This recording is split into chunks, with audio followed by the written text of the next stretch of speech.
इतने विचलित हो, और 10 वर्ष का अभ्यास जब तुम्हारा भोगों को हो जाएगा और फिर भजन का अभ्यास शुरू करोगे तो तुम्हारी हालत क्या करेंगे? वो भोगों का अभ्यास 10 वर्ष का भोगों का अभ्यास, फिर यहां तो करोड़ों जन्मों का भोगों का अभ्यास है, करोड़ों जन्मों का। इसकी रचना ही हुई है काम से, इसलिए निष्काम होने के लिए एकमात्र अवसर इसी शरीर में है।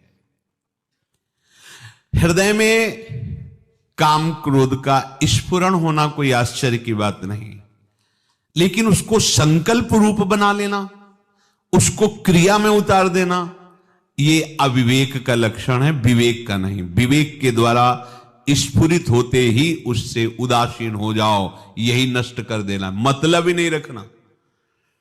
देखो, जब कोई बलवान आदमी हमारा विरोध कर रहा हो तो वहां उत्तम बात यही है कि मौन होके निकल जाओ चुपचाप। वो कंकड़ भी मारे, थप्पड़ भी मारे तो लौट के थप्पड़ मत मारना।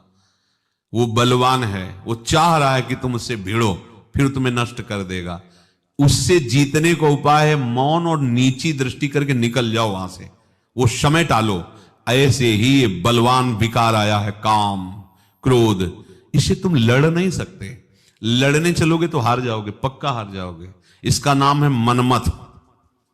ये सीधे मन को ऐसे व्याकुल कर देता है कि बुद्धि को अधीन करके मन विषयों में पहुंचा ही देगा।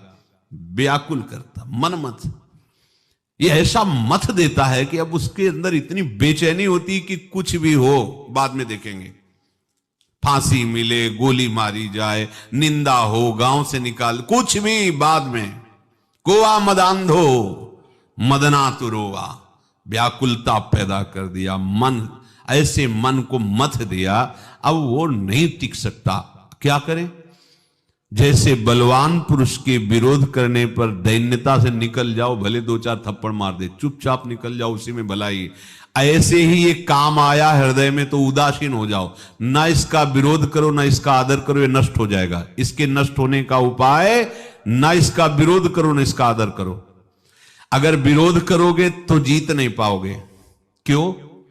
क्योंकि पूर्वाभ्यास है, वो हमें परास्त कर सकता है। भगवान शंकर की समाधि भंग कर सकता है, तो हम तुम क्या चीज हैं? ध्यान रखना, नाम है इसका मनमत, प्रमथन स्वभाव वाला। ऐसे मथित बड़े बड़े की बुद्धि काम नहीं करती। क्या करना है? ये जब स्फुरित होता है उसी समय उदासीन हो जाओ, विरोध नहीं करना, मतलब नहीं रखना। इतनी चतुरता विवेक में होती है और किसी में नहीं होती।